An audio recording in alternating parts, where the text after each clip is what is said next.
नमस्कार, आप देख रहे हैं कालचक्र। मैं हूं श्रद्धा और मेरे साथ हैं प्रश्न कुंडली विशेषज्ञ पंडित सुरेश पांडे जी। पंडित जी, बहुत बहुत स्वागत है आपका। नमस्कार। कलियुग में कष्टों की काट बनेगी हनुमान चालीसा। देखिए कालचक्र। आप भी रोज हनुमान चालीसा पढ़ते ही होंगे, हनुमत आराधना करते ही होंगे, लेकिन क्या आपने कभी सोचा है कि हनुमान चालीसा को इतना चमत्कारी क्यों कहा जाता है? क्या है हनुमान चालीसा के पीछे का विज्ञान? क्या है इसका ज्योतिषीय पहलू? हनुमान चालीसा में ऐसी कौन सी चौपाइयां हैं जो आपको किसी भी रोग और शोक से बचा सकती हैं? साथ ही एक बात की, हनुमान चालीसा पढ़ते हुए हमारा उच्चारण एकदम सही होता है? क्या है हनुमान चालीसा पढ़ने के नियम? ये सारे वो सवाल हैं जिसका जवाब जानना आपके और हमारे लिए बहुत जरूरी है। पंडित जी, आप हनुमान चालीसा की महानता, वैज्ञानिक दृष्टिकोण और ज्योतिषीय दृष्टिकोण तो आप बताएंगे, ज्योतिषीय महत्व भी बताएंगे, लेकिन उससे पहले मैं ज़रा हनुमान जी के बारे में जानना चाहती हूँ। हनुमान जी की महिमा के बारे में बताइए, क्योंकि मुझे नहीं लगता कि कोई भी ऐसा परिवार होगा जो हनुमान चालीसा ना जानता हो। सबको कंठस्थ होती है हनुमान चालीसा। तो हनुमान जी की क्या महिमा है? देखो, हनुमान जी की महिमा कहने के लिए तो सरस्वती का भी मुंह छोटा पड़ेगा। मैं तो एक साधारण मनुष्य हूँ, ठीक है। और हनुमान जी भगवान शिव के ही एक अंश हैं और भगवान राम के भक्ति के लिए ही इन्होंने ये रूप धारण किया था। और कलयुग में हनुमान जी ही एक ऐसे देवता हैं जो अजर अमर हैं। आज भी मैं दावे के साथ कहता हूँ, जहाँ आप निराश होकर दुनिया का आश्रय छोड़कर हनुमान जी को याद करेंगे, वहीं हनुमान जी किसी न किसी रूप में आपकी सहायता करने के लिए उपस्थित हो जाएंगे। हनुमान जी का सबसे बड़ा चमत्कार ये है कि आप कहीं भी विपत्ति में फंस करके हनुमान जी को याद करिए, हनुमान जी वहाँ किसी न किसी रूप में आपको मिल जाएंगे, किसी न किसी रूप में आपकी मदद कर जाएंगे। इसमें कोई संशय नहीं है। इसी कारण से दो चीज़ें बता रहा हूँ श्रद्धा, एक तो गायत्री मंत्र और एक हनुमान चालीसा। भारत से लेकर के पूरे विश्व में जहाँ भी सनातन धर्मी कोई रहता होगा, उसे दो चीज़ें जरूर याद होंगी। एक तो गायत्री मंत्र याद होगा और दूसरा हनुमान चालीसा याद होगा। आज तक कोई ऐसा सनातन धर्मी नहीं मिला जिसने ये कहा हो कि मुझे गायत्री मंत्र नहीं आती, या ऐसा कोई सनातन धर्मी नहीं मिला जो ये कहा हो कि हनुमान चालीसा क्या होती है। तो इसलिए इसकी लोकप्रियता का ही आधार इस बात का संकेत है कि हनुमान जी कलयुग के प्रत्यक्ष देवता हैं और इनकी आराधना से, इनकी साधना से सब प्रकार की मनोकामना पूरी होती है। तो हम आपको बताना चाहेंगे कि हनुमान चालीसा एक प्रकार से ज्योतिष के दृष्टि से अगर देखें तो भी ये कह सकते हैं कि सबसे पहले हनुमान चालीसा के विज्ञान के बारे में आप जान लीजिए। जैसे युग सहस्र योजन पर भानु, लील्यो ताहि मधुर फल जानू। सहस्र योजन माने 1000 योजन, सहस्र योजन, युग, युग माने 4,32,000 वर्ष का जैसे कलयुग है, 8,64,000 वर्ष का द्वापर है, 12 लाख कुछ वर्षों का त्रेता है, 17 लाख कुछ वर्षों का सतयुग है। तो इस तरह से 4 गुना करके सूर्य से पृथ्वी की दूरी को गोस्वामी तुलसीदास जी ने बताया है। इस दोहे का सीधा अर्थ है कि बजरंगबली ने एक युग 1 सहस्र योजन की दूरी पर मौजूद सूर्य को एक मीठा फल खाकर, एक मीठा फल जानकर खा लिया था। कहने का अर्थ ये है कि वैज्ञानिकों ने पृथ्वी से सूर्य की दूरी को जो आकलन किया है कलयुग में, वो गोस्वामी तुलसीदास जी ने बहुत पहले ही सूरज और धरती के मध्य की दूरी युग सहस्त्र योजन पर भानु, लील्यो ताहि मधुर फल जानू के माध्यम से बता दिया था। अब मैं आपको बताना चाहता हूं कि हनुमान जी की उपासना करने से क्या लाभ होता है। जो व्यक्ति नित्य हनुमान चालीसा का पाठ करता है, उसका आध्यात्मिक बल बढ़ता है। ऐसा व्यक्ति हर रोग से लड़ जाता है। हर दिन हनुमान चालीसा का पाठ करने से मन और मस्तिष्क को ऊर्जा मिलती है। हर रोज हनुमान चालीसा का पाठ करने से मन पर पड़े पुराने बुरे अनुभवों का भार कम होता है। तनाव से मुक्ति के लिए हर रोज दोनों समय हनुमान चालीसा का पाठ करने से बहुत लाभ मिलता है। मनोबल बढ़ाती है हनुमान चालीसा। हनुमान चालीसा अकारण भय और तनाव को मिटाती है। हनुमान चालीसा हर तरह के रोग को मिटाती है। हनुमान चालीसा हर तरह संकट से रक्षा करती है। हनुमान चालीसा किसी भी तरह का नज़र दोष हो तो उसमें हनुमान चालीसा पढ़ने का बहुत लाभ मिलता है। नकारात्मक सोच और नकारात्मक ऊर्जा को दूर करती है हनुमान चालीसा। ग्रहों के बुरे प्रभावों को कम करने में मदद करती है हनुमान चालीसा। भय और डर को समाप्त करती है हनुमान चालीसा। तन मन और पारिवारिक कलेश को मिटा सकती है हनुमान चालीसा। बुरी संगत और बुराइयों से दूर रखने में मदद करती है हनुमान चालीसा। इस तरह से हनुमान जी सारे सृष्टि में अगर देखा जाए तो ब्रह्मचर्य के प्रतीक हैं। क्या है हनुमान जी? ब्रह्मचर्य के प्रतीक हैं। और ब्रह्मचर्य बहुत बड़ी बात है। ब्रह्मचर्य कोई छोटी बात नहीं है। रावण रूपी मन ने ज्ञान रूपी सीता का अपहरण किया, क्योंकि जब मन रूपी रावण ज्ञान रूपी सीता का अपहरण करता है तभी वो अविवेकपूर्ण कार्य कर सकता है। अगर ज्ञान जागृत रहे तो मन कभी मनमानी कर ही नहीं सकता है। तो ऐसे में आत्मा रूपी राम को जब ब्रह्मचर्य रूपी हनुमान मिल गए तो विभीषण रूपी विवेक ने बता दिया कि रावण के नाभि में अमृत है। और आत्मा रूपी राम ने ब्रह्मचर्य रूपी हनुमान के सानिध्य के साथ रावण रूपी मन का, जो अहंकारी और हर प्रकार से इंद्रियों के वशीभूत होकर के भोगों में लिप्त था, उसको गति प्रदान कर दी। कुल मिलाकर के ये जान लीजिए, हनुमान जी ब्रह्मचर्य के प्रतीक हैं। हनुमान जी ज्ञानियों में अग्रगण्य हैं। और हनुमान जी बस उनके जीवन का हर क्षण, हर पल, हर सेकंड श्री राम नाम में ही व्यतीत होता है और प्रभु की सेवा में ही उनका जीवन सबसे उत्तम ढंग से व्यतीत होता है। जय मां विंध्यवासिनी।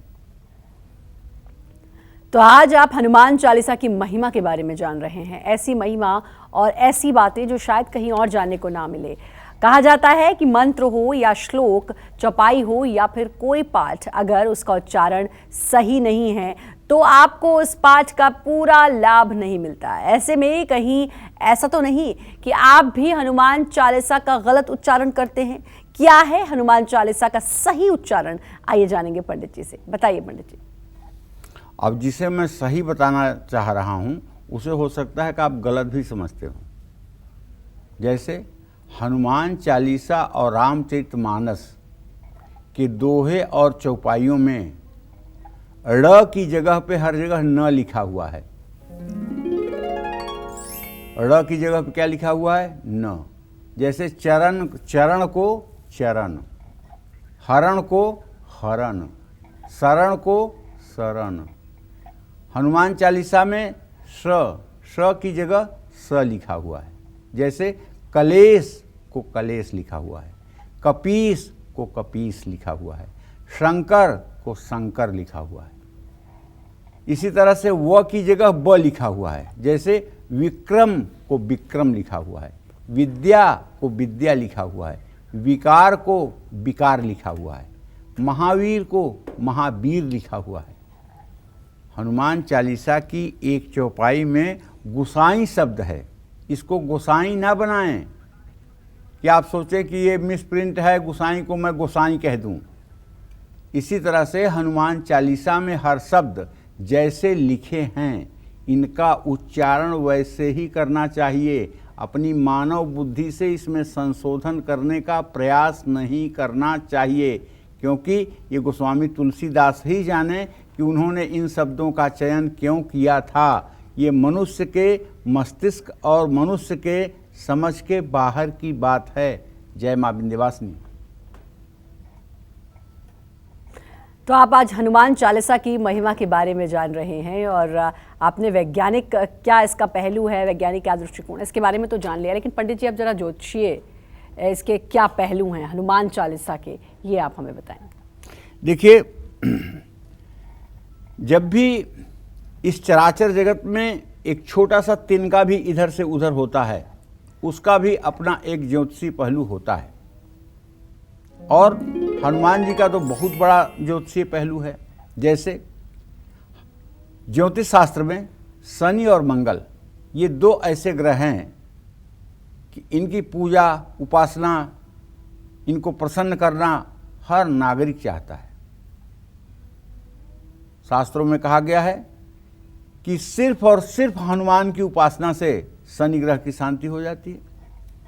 जिन लोगों पर शनि की 19 वर्षों की महादशा चल रही है, या शनि की 7.5 साल की 7.5 है, या जिन लोगों के ऊपर शनि की ढैया चल रही है, उनको रोज हनुमान चालीसा का पाठ करना चाहिए। शनिदेव की कृपा पाने के लिए हर शनिवार हनुमान चालीसा या सुंदरकांड का पाठ करना चाहिए। उलटी पुलटी कपिलंका जारी, कूदी पड़े पुण्य सिंधु मझारी। कहते हैं, एक कथा आती है कि रावण ने शनिदेव को उल्टा करके लंका में बांध दिया था। जब हनुमान जी के पूंछ में कपड़ा लपेटा गया, तेल घी डाला गया, आग लगाई गई, रहा नगर न बसन घृत तेला, बाढ़ी पूंछ की न कपि खेला। तो क्या होता है कि हनुमान जी लंका को जब जलाते हैं और लंका सोने की होने के कारण अच्छे से नहीं जल पाती है, तो आते हैं शनि का बंधन खोल करके और शनि का चेहरा लंका की तरफ कर देते हैं, और शनि की दृष्टि पड़ते ही लंका जल के राख हो जाती है। इस एहसान को मानने के लिए शनिदेव ये कहते हैं कि जो भी व्यक्ति हनुमान की उपासना करेगा, जो भी व्यक्ति हनुमान के लिए व्रत करेगा, जो व्यक्ति हनुमान चालीसा का पाठ करेगा या हनुमान का भजन करेगा, उसके ऊपर शनिदेव की अशुभ दृष्टि नहीं पड़ेगी। इसीलिए शनिवार को बूंदी का प्रसाद भोग के रूप में समर्पित करके उसे लोगों में बांटना चाहिए, और शनिवार की शाम को हनुमान जी को केवड़े का इत्र अर्पित करना चाहिए। जिन लोगों की कुंडली में मंगला दोष है, मंगली दोष है, उनको मंगल के बुरे प्रभाव को कम करने के लिए हनुमान चालीसा का पाठ जरूर करना चाहिए। इससे मंगल का बल, साहस और ऊर्जा सभी आप पाठ करने वाले व्यक्तियों को प्राप्त होगी। मंगल ग्रह की कृपा पाने के लिए मंगलवार को जल्दी उठकर लाल रंग के कपड़े पहनकर घर की उत्तर पूर्व दिशा में बैठकर हनुमान चालीसा पढ़ें, और चमेली का तेल और सिंदूर, ये दोनों चीज़ों से हनुमान जी को चोला चढ़ाएं। हनुमान जी को काले चने भीगे हुए और गुड़ का भोग लगाने से भी मनोकामना पूरी होती है, और अगर ये काले चने और गुड़ मंगलवार को बंदरों को खिलाया जाए तो बड़े से बड़े ग्रह दोष का भी समाधान हो जाता है। जय मां विंध्यवासिनी। एक सवाल मेरे मन में पंडित जी, क्योंकि हनुमान जी के लिए कहते हैं कि महिलाओं को उनकी पूजा नहीं करनी चाहिए, ऐसे शनिदेव के लिए भी कहते हैं, कितनी सही है ये बात, या फिर ये केवल एक भ्रम फैला हुआ है? कहीं मैंने किताब में नहीं पढ़ा है कि महिलाओं को जो है हनुमान जी की पूजा नहीं करनी चाहिए। अलिंगे अस्मद युष्मदी। देखो, श्रद्धा इस शरीर का लिंग तो है, लेकिन आत्मा का कोई लिंग नहीं है। मीराबाई एक संत से मिलने गई, तो संत के शिष्य से उन्होंने कहा कि जाइए कह दीजिए कि मीरा आई है मिलने के लिए। तो संत ने कहा कि जाकर मीरा से कह दो कि मैं किसी महिला से नहीं मिलता। मीरा ने उस शिष्य से कहा कि जाकर यही संत से पूछ लो कि आप पुरुष कब हुए। जब शिष्य ने जाकर के महात्मा से पूछा कि महाराज मीरा पूछ रही है आप पुरुष कब हुए, तो महात्मा आकर के मीरा के चरणों में गिर गए कि तूने आज मेरे ज्ञान की चक्षु खोल दी है। सचमुच में ये शरीर तो नश्वर है और इसमें रहने वाली आत्मा तमाम प्रकार की योनियों में जाती है। जो पुरुष योनि, पशु योनि, तिर्यक योनि, पशु पक्षी योनि, तमाम योनियों में जाती है, उसके अनुरूप ये लिंग धारण करती है। तो मनुष्य का लिंग तो कुछ हो ही नहीं सकता है। इसलिए हनुमान उपासना स्त्रियों के लिए वर्जित बिल्कुल नहीं है, ये मैं दावे के साथ कह सकता हूँ। लेकिन थोड़ा सा शारीरिक संरचना के आधार पर पुरुषों की अपेक्षा स्त्रियां अशौच होती हैं, ये बात सबको मानना पड़ेगा। इसलिए एक शारीरिक संरचना ही ऐसी है। ऐसे में महिलाओं को उन दिनों में जब वो अपने को अशुद्ध समझती हैं तो उन्हें थोड़ा सा हनुमान जी की मूर्ति से, हनुमान जी के विग्रह से, हनुमान जी के सानिध्य से दूरी बनाए रखना चाहिए। और हाँ, महिलाओं को हनुमान जी की पूजा करते समय उनसे पितृभाव में पूजा करना चाहिए। हनुमान जी हमारे पिता हैं, ऐसा मान करके उपासना और पूजा करनी चाहिए। निश्चित रूप से ये एक प्रकार का मिथक है। जो लोग कहते हैं कि नहीं, महिलाओं को हनुमान जी को नहीं छूना चाहिए। क्यों नहीं छूना चाहिए? सीता जी के चरण तो हनुमान जी रोज छूते थे, तो कहीं दोष नहीं लगा। सीता जी के सामने जाने में भी उन्हें कभी कोई दिक्कत नहीं थी। सीता जी रसोइयाँ करती थी तो हनुमान जी वहाँ बैठ करके खिलवाड़ करते थे। तो ऐसा नहीं है, महिलाओं के लिए पूजा उपासना कर सकती हैं, लेकिन थोड़ी सी कुछ मर्यादाएं हैं, उनका पालन होना चाहिए। और पंडित जी, मुझे तो लगता है कि जब सीता जी कष्ट में थी, वनवास में थी, तो हनुमान जी ही थे सबसे पहले जो वहां गए और उन्होंने राम जी की इतनी मदद की और हनुमान जी ने उनको बचाया। तो उस लिहाज से तो हर महिला को हनुमान जी की पूजा उपासना करनी ही चाहिए। हाँ। तो हनुमान चालीसा और हनुमान जी की महिमा के बारे में आप जान रहे हैं, बहुत कुछ जानना है और बहुत इंटरेस्टिंग टॉपिक है, क्योंकि बहुत सारी बातें ऐसी हैं पंडित जी जो अफवाह हैं, जो भ्रम है। और जैसा आपने कहा कि कहीं आपने नहीं पढ़ा कि हनुमान जी की पूजा महिलाओं को नहीं करनी चाहिए। तो ये आज लोगों के दिमाग से भ्रम दूर हो गया, क्योंकि लोगों को लगता था कि नहीं महिलाएं पूजा नहीं कर सकती। तो एक बात तो आज पक्की हो गई कि भाई महिलाओं को तो और ज्यादा पूजा करनी चाहिए हनुमान जी की। आज पंडित जी आपको हनुमान चालीसा पढ़ने का वैज्ञानिक और ज्योतिषीय महत्व बता रहे हैं। साथ ही आपको कब और कैसे पढ़नी चाहिए हनुमान चालीसा, इसके बारे में भी पंडित जी से चर्चा करेंगे। लेकिन उससे पहले पंडित जी से जानेंगे कि वो कौन से ग्रह हैं जो हनुमान जी की पूजा करने मात्र से आपको शुभ फल देंगे। बताइए पंडित जी। देखो, सूर्य ग्रह की कृपा पाने के लिए हनुमान जी को हर मंगलवार गुड़हल के फूलों की माला अर्पित करनी चाहिए।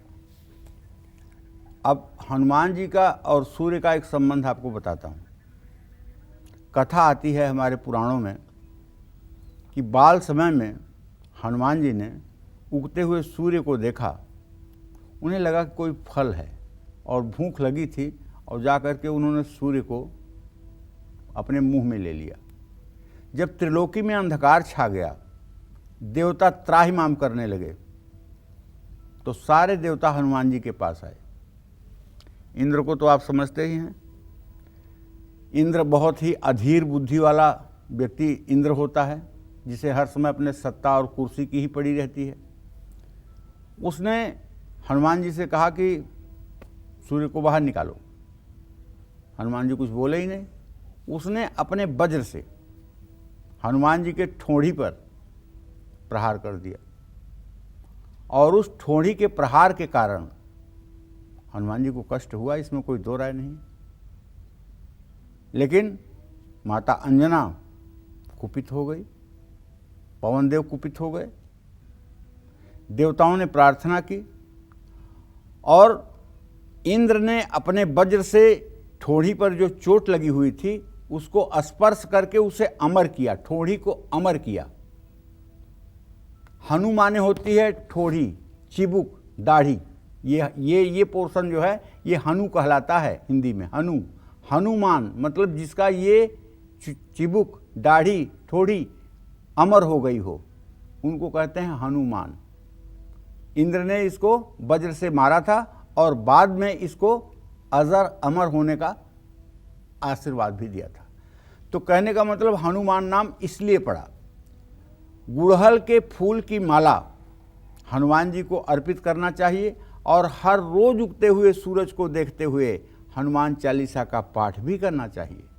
इसके बाद तांबे के लोटे से सूर्य को जल देना चाहिए। इस तांबे के लोटे में चीनी या गुड़ या शहद नहीं डालना चाहिए।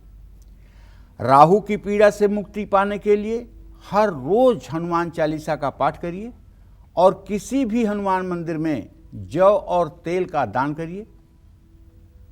कमजोर शुक्र के कारण अगर आपको धन समृद्धि की कमी हो रही है तो हर रोज रात में सोने से पहले हनुमान जी के सामने सरसों के तेल का दिया जलाकर हनुमान चालीसा का पाठ करना चाहिए। और यदि आपके अंदर साहस की कमी है, आपको अंधेरे में डर लगता है, आप बोलते समय हकलाते हैं, आपका आत्मविश्वास नहीं काम करता है, आपको विषय तो आते हैं लेकिन उत्तर देते नहीं बनता है, तब आंख बंद करके हनुमत उपासना कीजिए, क्योंकि ज्ञानियों में अग्रगण्य हैं हनुमान जी। ज्ञानियों में अग्रगण्य। अतुलित बलधामं स्वर्ण शैलाभदेहम धनुजवन कुशान ज्ञानी नाम अग्रगण्यम सकल गुण निधानम वानराणाम धीशम रघुपति प्रिय भक्तम वातजातम नमामि। हनुमान जी कैसे भाई ज्ञानियों में अग्रगण्य है? तो जब लंका में पहुंचते हैं और विभीषण का घर देखते हैं तो बिना किसी के परिचय के हनुमान जी कहते हैं, यह सन हठी करी हूँ पहचानी साधु ते होई न कारज हानि। जैसे आपके देश में आपके दुश्मन देश का कोई आकर के और जासूसी कर रहा हो और आपको बता दे कि मैं जासूस हूं, तो ये बहुत बड़ी ढिठाई वाली बात नहीं है। मंदिर मंदिर प्रतिकर शोधा देखें जह तह अगणित जोधा गयऊ दसानन मंदिर माही अति विचित्र कही जात सुनाही शयन किए देखा कपिते ही मंदिर महुन दिखाई बैदे ही। कहने का मतलब है हनुमान जी ने एक एक घर लंका का ढूंढा और यहाँ तक कि वो रावण के घर में गए और वहाँ भी उन्होंने रावण को सोते हुए तो देखा लेकिन माता जानकी को नहीं देखा। रामायुध अंकृत गृह शोभा वरण न जाय नव तुलसिका वृंद कबे हरस कहेउ कपिराय लंका निश्चर निकर निवासा यहाँ कहाँ सज्जन करवासा मनमोह तरक करय कपिला गाता ही समय विभीषण जागा राम नाम ते सुमिरन कीना हृदय हरस कपि सज्जन चिन्हा यही सन हट करी हूँ पहचानी साधु ते होई न कारज हानि। तो भैया हनुमान जी ने सब कुछ अपने बारे में बता दिया और माता जानकी के बारे में विभीषण से जिज्ञासा की जानने के बारे में। विभीषण ने माता जानकी के बारे में सब कुछ बता दिया। हनुमत चले पुण्य विदा कराई पुण्य हनुमंत गये तहवा वन अशोक सीता रह जहवा। जहाँ सीता रहती थी माता अशोक वाटिका में, फिर हनुमान जी वहाँ जाते हैं। और हनुमान जी को ज्ञानियों में अग्रगण्य क्यों कहा गया भैया? तो इसलिए कि जब लक्ष्मण को शक्ति लगी थी तो रावण ये जान गया था कि ये काम अगर कोई औषधि लाने का कर सकता है तो वही हनुमान कर सकता है। हनुमान को रोक लो। हनुमान की कमजोरी है राम कथा। तो कालनेमी एक राक्षस था जो रूप बनाने में माहिर था। उसके पास रावण ने जाकर के कहा कि तुम्हें हनुमान को रोकना है। कालनेमी ने कहा क्यों मेरी बलि चढ़ाना चाहते हो? हनुमान को रोकना कोई आसान बात है? मैं कुछ नहीं जानता हूँ। अगर हनुमान के हाथ बलि चढ़ जाओगे तो ठीक, नहीं तो मैं बलि चढ़ा दूंगा तुम्हारी अभी, और नहीं तो जाकर के हनुमान को रोको। कालनेमी ने साधु का वेश बना करके बिजेठुआ महावीर, सुल्तानपुर जिले में एक स्थान है बिजेठुआ महावीर, वहाँ एक सरोवर के किनारे जा कर के बैठ करके एक माया का आश्रम बना करके और राम कथा कहने लगा। हनुमान जी वायु मार्ग से जा रहे थे, हनुमान कथा राम कथा सुने, उतर करके आके बैठ गए, कथा सुनने लगे। 10 मिनट कथा हुई होगी। इसके बाद कालनेमी कहता है, होई महारण रावण रामू जीतहि राम न संशयामू। बहुत बड़ा रण हो रहा है रावण और राम में, राम जीतेंगे इसमें कोई संशय नहीं है। हनुमान जी के दिमाग की घंटी बजी, करे ये संत है और पहले कह रहा है रावण रामू, पहले रावण कह रहा है बाद में राम को कह रहा है, जरूर दाल में काला है। अगर ये संत होता तो पहले राम का नाम लेता, रावण का नाम बाद में लेता। बेचैन होकर हनुमान जी उठे और बोले मुझे प्यास लगी है। तो उसने कहा कि बगल में सरोवर है। सरोवर में हनुमान जी जाते हैं तो लात लाग मकरी कुलानी, वहाँ एक अप्सरा थी जो ऋषि के श्राप से मगरमच्छी हो गई थी। वो अपने रूप में आकर कही कि मुनि न हो यह निश्चर घोरा। हे हनुमान, ये मुनि नहीं है, ये निशाचर है, इसने बेश बना करके यहाँ उपस्थिति दर्ज की है। हनुमान जी ने कहा कोई बात नहीं, अब तुम जाओ स्वर्ग, मैं इनका इंतजाम कर देता हूँ। और हनुमान जी ने गुरुदक्षिणा के रूप में 1 लात मारा कालनेम को, कालनेम चले गए ऊपर। गोस्वामी दास जी, तुलसीदास जी लिखते हैं, अरे उघरे अंतन होई निबाहु, कालनेम जी में रावण राहु। मतलब भेद खुल जाने के बाद किसी का निर्वाह नहीं होता है। कैसे? कालनेमी का भेद खुल गया कि ये राक्षस है, 1 लात हनुमान जी ने दे दिया, वो चला गया ऊपर। रावण का भेद खुल गया कि नाभि में अमृत है, भगवान राम ने 1 बाण धीरे से सटा दिया, वो ऊपर चला गया। राहु का भेद खुल गया, सूर्य चंद्रमा ने विष्णु से कह दिया कि अरे इसने तो अमृत पी लिया है, ये राक्षस है, तो भगवान विष्णु ने अपने चक्र सुदर्शन से उसका गर्दन काट दिया। इस तरह से जब भेद ही खुल जाता है, जीवन का मर्म ही खुल जाता है, तो फिर जीवन नष्ट होने के कगार पर आ जाता है। जय मां विंध्यवासिनी। बिल्कुल, तो ऐसी जानकारी और इतनी अच्छी कि मैं भी खो गई थी। आपने इतनी अच्छी तरीके से बताया हनुमान जी क्या हैं, और कहते हैं ना कि कलयुग में हनुमान जी आज भी जिंदा हैं, आज भी हैं, और जो आपने कहा अजर अमर हैं, और शायद इसीलिए हनुमान जी की इतनी महिमा है और हनुमान जी की इतनी फ़ैन फॉलोइंग, अगर मैं आज की लैंग्वेज में कहूँ तो। बहुत सी बातें मैं पंडित जी आपसे जानूंगी, क्योंकि हनुमान जी भूल गए थे, उनको याद दिलाया गया था, और को नहीं जानत है जग में कपि संकट मोचन नाम तो तिहारो, ये सब जानूंगी। लेकिन उपायों के बारे में भी मैं जानूंगी, और हनुमान चालीसा के वो चमत्कारी उपाय हम पंडित जी से जानते हैं जो हमारे कष्टों को दूर रखने की ताकत रखते हैं। मैंने कई बार आपको भी सुना है कि आप किसी को उपाय बता रहे होते तो आप हनुमान चालीसा की 1-2 पंक्ति बताते हैं कि इसको करिए, या फिर जब डर लगता है तो हमसे बड़े बुजुर्ग कहते थे कि हनुमान चालीसा का जाप करना, भूत पिशाच निकट नहीं आवे, महावीर जब नाम सुनावे, तो ये सब करना। तो ये जो लाइनें हैं ये कितनी चमत्कारी और कैसे कष्टों को दूर करेंगे? ये सब सिद्ध लाइनें हैं बेटा। ये 40 हनुमान चालीसा की 40 चौपाइयाँ 40 सिद्धि दे सकती हैं, इसमें जरा सा भी संदेह नहीं है। और आज भी पूरे भारत में मैं दावे के साथ कहता हूँ, जब भी कोई व्यक्ति रात्रि के समय में शमशान से गुजरता है, पीपल के नीचे से गुजरता है, कब्रिस्तान से गुजरता है, और जिस व्यक्ति को भी ये लगता है कि यहाँ कोई बुरी आत्मा रहती है, तो उस आदमी के मुंह पर बिना प्रयास के हनुमान चालीसा चढ़ जाता है। जय हनुमान ज्ञान गुण सागर, जय कपिस्ती लोक उजागर, रामदूत, और तब तक रहता है जब तक भय नहीं समाप्त हो जाता। तो कलयुग का एक ऐसा महामंत्र जो हर व्यक्ति के आत्मा के नजदीक है, जो हर प्रकार के भय को दूर करने का सामर्थ्य रखता है। तो कहने का मतलब यह है कि अगर कष्टों को दूर करना है तो हनुमत उपासना आपके लिए वरदान है। अनजाने में की गई भूल की वजह से आप अगर कानूनी मुश्किलों में फंस गए हैं तो हनुमान चालीसा का 100 बार पाठ करिए। जैसे क्यों 100 बार पाठ करेंगे? 100 यह 7 बार पाठ कर जोई, छूटे बंदी महासुख होई।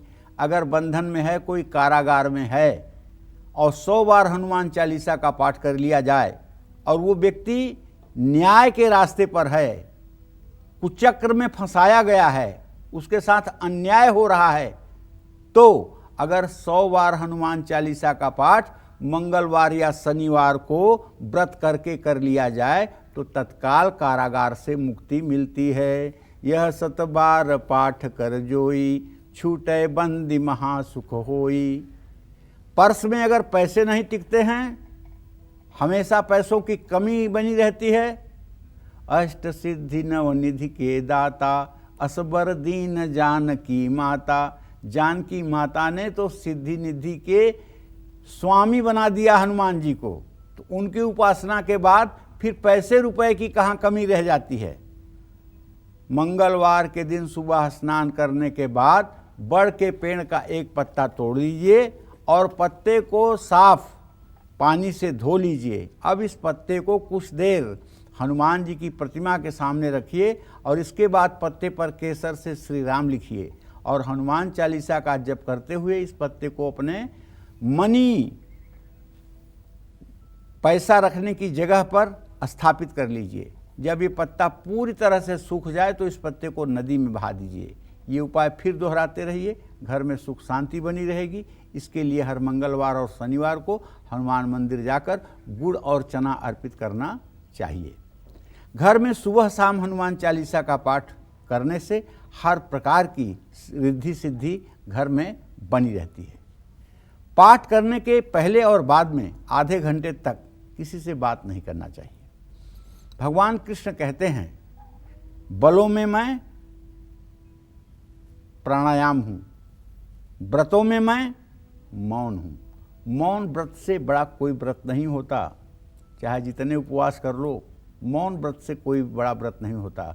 लेकिन मौन व्रत ऐसा नहीं होना चाहिए कि कोई पूछे कि श्रद्धा कलम कहाँ है और गिलास कहाँ है।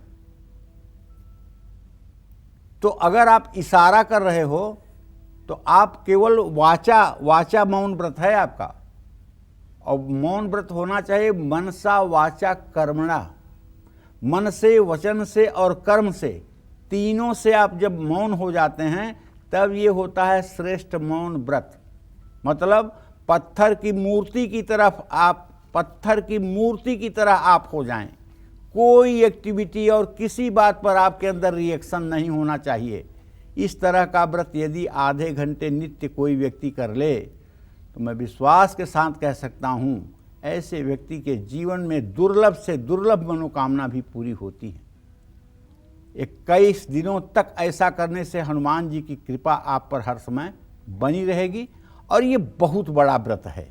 कहने के लिए आधा घंटा बड़ा कम लग रहा है। आप 2 मिनट मनसा वाचा कर्मणा अगर अपने आप को रोक लें तो मैं कहता हूँ कि आप धन्य हैं और आपकी माँ की कोख धन्य है जिसने आपको पैदा किया है। ये आसान बात नहीं है। मनसा वाचा कर्मणा शिथिल होना ये आसान नहीं है। ये कहना आसान है लेकिन ये होना आसान नहीं है। इसके लिए अभ्यास करना चाहिए। अपि चित्तम समाधातुम न शक्नोषि मयि स्थिरम। कहने का मतलब कृष्ण भगवान अर्जुन से कहते हैं कि यद्यपि मुझ में अपना मन लगाना ये न शक्नोषि मयि स्थिरम कठिन है। ततो अभ्यास योगेन मामेक्षाप्तु धनंजय। लेकिन हे अर्जुन, अभ्यास योग के द्वारा ये संभव है। ये मत समझो कि अभ्यास योग के द्वारा ये संभव नहीं है। अभ्यासे अप्यसमर्थोऽसि मत कर्म परमो भव। अगर अभ्यास करने में भी तुम असमर्थ हो तो मेरे लिए कर्म करो। तो कहने का मतलब ये है कि जो लोग हनुमान जी के लिए मौन व्रत धारण करते हैं उनके जीवन में रिद्धि सिद्धि सदैव बनी रहती है। जय मां विंध्यवासिनी। धन ऐश्वर्य पाने के लिए, कर्ज से मुक्ति और परिवार से क्लेश मिटाने के लिए हनुमान चालीसा से हम कौन से उपाय कर सकते हैं, जानेंगे पंडित जी से। बताइए पंडित जी। देखो, धन, सुख, समृद्धि और ऐश्वर्य की प्राप्ति के लिए मंगलवार को हनुमान मंदिर में हनुमान चालीसा की 11 किताबें दान करना चाहिए। किताब दान करने का मतलब कि आप ज्ञान दान कर रहे हैं। और दानों में सबसे बड़ा दान जो होता है वो ज्ञान दान होता है। ज्ञान दान से बढ़कर के कोई दान नहीं होता है, क्योंकि और जितने भी दान हैं वो सब नश्वर हैं, सब नष्ट हो सकते हैं। लेकिन ज्ञान एक ऐसी चीज़ है जो सनातन है और जो हर समय रह सकता है। एक शरीर से दूसरे शरीर में, एक आत्मा से दूसरे आत्मा में ज्ञान का स्थानांतरण होता रहता है। इसलिए ये कभी नष्ट न होने वाली प्रक्रिया है। तो कारोबार में उन्नति के लिए सूजी या मूंग की दाल का हलवा पीतल की थाली में रखकर हनुमान जी को भोग लगाना चाहिए। 11 बार हनुमान चालीसा का पाठ करना चाहिए। अगर परिवार में बहुत कलेश होता है तो हर मंगलवार और शनिवार को हनुमान मंदिर में 21 उड़द की दाल के दाने, सिंदूर, चमेली का तेल, फूल और प्रसाद चढ़ाकर सुंदरकांड या हनुमान चालीसा का पाठ करना चाहिए।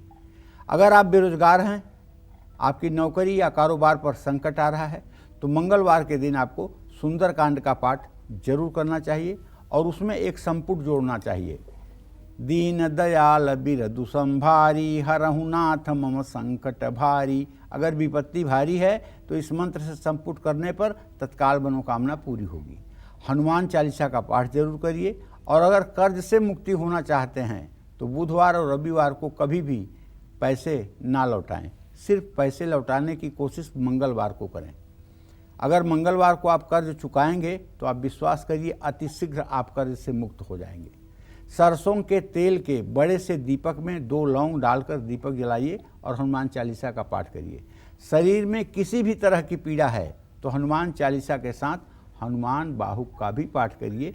इससे शरीर की पीड़ा, और जिन लोगों को 7 फोड़े फुंसियाँ एक साथ होते हैं, जिन लोगों को गुप्त स्थान पर फोड़े फुंसियाँ होते हैं, जिन लोगों के पीठ के घाव जल्दी सूखते नहीं हैं, जिन लोगों के शरीर में गिल्टियाँ बहुत निकलती हैं, उससे परेशान रहते हैं, ऐसे सभी लोगों को हनुमान जी की उपासना करनी चाहिए और सुबह शाम हनुमान बाहुक का पाठ करना चाहिए। हनुमान बाहुक का पाठ करने से किसी भी प्रकार का चर्म रोग और किसी भी प्रकार का फोड़ा फुंसी जो आपके जीवन में नासूर बन चुका है, उससे भी आपको पीड़ा में राहत मिलेगी। जय मां विंध्यवासिनी। तो हनुमान जी की महिमा के बारे में जान रहे हैं। पंडित जी, अगर हम अब नियमों की बात करें तो हनुमान चालीसा या हनुमत आराधना करते समय कौन से वो विशेष नियम है जिनका पालन करना चाहिए? देखिए, नियम तो हर चीज़ में होता है। जैसे हनुमान जी ब्रह्मचर्य के प्रतीक हैं, हमने कहा आपसे। हनुमान जी की पूजा में ब्रह्मचर्य का पालन अनिवार्य है। हनुमान जी की पूजा में बनाया हुआ शुद्ध घी का प्रसाद होना चाहिए। हनुमान जी को सिंदूर लगाने के लिए सिर्फ तिल या चमेली के तेल का प्रयोग करना चाहिए। हनुमान जी को केसर या हल्दी मिलाकर के ही लाल चंदन लगाना चाहिए। सुबह हनुमान जी को गुड़ नारियल का भोग भी लगा सकते हैं। दोपहर को हनुमान जी को गुड़, घी और गेहूं के आटे का चूरमे का भोग लगा सकते हैं। रात के समय हनुमान जी को प्रसाद में फल का भोग लगा सकते हैं। हनुमान जी की उपासना में सिर्फ रुद्राक्ष या मूंगे की माला का ही प्रयोग करना चाहिए। जय मां विंध्यवासिनी। हनुमान जी की कैसी तस्वीर घर पर कहाँ लगाने से बल, बुद्धि और विद्या का विकास होता है, साथ ही रोग और शोक भी दूर हो जाते हैं? कैसी मूर्ति या कैसी तस्वीर हनुमान जी की कहाँ रखें? बल बुद्धि विद्या देहु मोहि हरहु कलेश विकार। हनुमान जी का चित्र हमेशा अपने घर में दक्षिण दिशा की ओर देखते हुए लगाना चाहिए। जिस हनुमान मंदिर में हनुमान जी के मूर्ति का मुंह दक्षिण दिशा में हो, वो मंदिर कहा जाता है संकट मोचन मंदिर। जब दक्षिण दिशा में हनुमान जी का मुंह हो जाता है तो क्या बन जाते हैं? संकट मोचक। और उस मंदिर का नाम हो जाता है संकट मोचन मंदिर।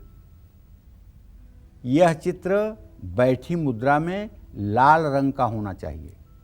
दक्षिण दिशा की ओर मुंह करके हनुमान जी का चित्र शुभ है, क्योंकि हनुमान जी ने अपना प्रभाव सबसे ज़्यादा इसी दिशा में दिखाया है। जात पवन सुत देवन देखा, जाने कहूँ बल बुद्धि भी सेखा। तो कहने का मतलब हनुमान जी दक्षिण दिशा में ही मुंह करके समुद्र का लंघन किए थे और दक्षिण दिशा में ही जाकर के उन्होंने माता सीता की खोज की थी। हनुमान जी बाल ब्रह्मचारी हैं। ऐसे में अपने शयन कक्ष में इनकी प्रतिमा नहीं रखनी चाहिए गृहस्थ लोगों को। घर में नकारात्मक ऊर्जा अगर बहुत ज़्यादा है तो हनुमान जी को शक्ति प्रदर्शन की मुद्रा का चित्र लगाना चाहिए। घर के मुख्य द्वार के ऊपर पंचमुखी हनुमान जी का चित्र लगाने से घर से सभी प्रकार की नकारात्मक ऊर्जा रुक जाती है। मकान में गलत दिशा में जल स्रोत है, शत्रुबाधा है, बीमारी है, मनमुटाव है, तो इस दोष को दूर करने के लिए भी पंचमुखी हनुमान का चित्र लगाना चमत्कारी साबित होगा। जय मां विंध्यवासिनी। चलिए, आप पंडित जी से जल्दी से जानते हैं कि हनुमान जी का कौन सा स्वरूप घर में लगाने से कौन कौन सी मनोकामनाएं पूरी होती हैं। बताइए पंडित जी। देखिए भैया, हनुमान जी का ड्राइंग रूम में जो चित्र ऐसा लगाइए जिसमें पर्वत उठाए हुए हैं। हनुमान जी का चित्र श्री राम का भजन करते हुए। हनुमान जी का चित्र आपके अंदर बल, साहस, विश्वास और जिम्मेदारी की अगर कमी है तो पहाड़ उठाते हुए। हनुमान जी का चित्र घर में लगाइए। परिवार में कलेश रहता है तो हनुमान जी का ऐसा चित्र लगाइए जिसमें वो राम भक्ति करते नजर आ रहे हों।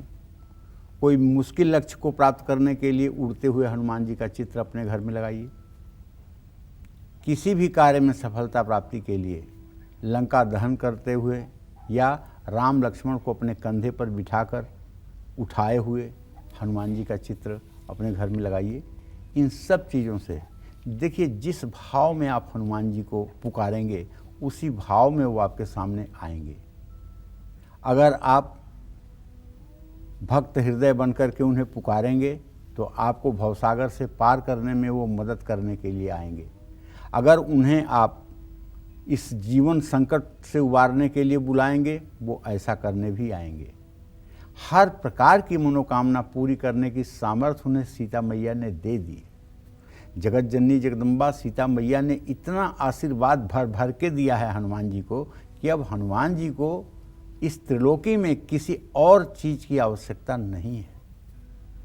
हनुमान की उपासना करने वाला कोई व्यक्ति जीवन में कभी दुखी नहीं हो सकता है। इस बात को एकदम लक्ष्मण रेखा आप मानिए। हनुमान जी का स्मरण मात्र करने से दुखों का विनाश हो जाता है, इसमें कोई संशय नहीं है। जय मां विंध्यवासिनी। तो बिल्कुल दुखों का नाश हो जाता है और हनुमान जी से जुड़ी हुई बहुत सारी बातें हैं पंडित जी। फिर भी समय का ख्याल रखते हुए कुछ जानना चाहूँगी। एक तो जो मैंने जिसका पहले जिक्र भी किया कि जब पुल बनाया जा रहा था और उस समय हनुमान जी को याद दिलाई जाती है उनकी शक्तियाँ, और उसके बाद फिर हनुमान जी को याद आती है उनकी शक्तियाँ, वो जो कथा है, वो जो स्टोरी है, वो आप बताइए। कौन सो काज कठिन जग माही, जो नहीं हो तात तुम पाही।